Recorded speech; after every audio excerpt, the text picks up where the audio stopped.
నేనున్నప్పుడు అజయాత్రకి నేనే డబ్బులు ఇచ్చాను. ఒకప్పుడు నేనే అజ్ హౌస్ కట్టా. ఫస్ట్ టైం అజయాత్రకి హైదరాబాద్ నుంచి డైరెక్ట్ ఫ్లైట్ లేపించింది నేనే. ఆ విషయం మీరు గుర్తుపెట్టుకోవాలి. ఈరోజు మళ్ళీ ఆమె ఇస్తున్నా మీ అందరికీ అజయాత్రకు పోయే ప్రతి ఒక్కరికి 1,00,000 రూపాయలు ప్రభుత్వం ఇస్తాం. దానికి ఏర్పాట్లు చేస్తాం.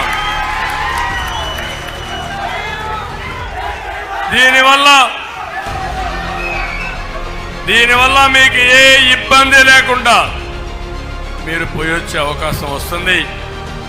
మీ బాగోగులు కోరుకునే పార్టీ తెలుగుదేశం పార్టీ, మీ విశ్వాసాన్ని గౌరవించే పార్టీ తెలుగుదేశం పార్టీ, మీ మనోభావాలను గౌరవించే పార్టీ తెలుగుదేశం పార్టీ అని చెప్పి నేను మీకు తెలియజేస్తున్నాను.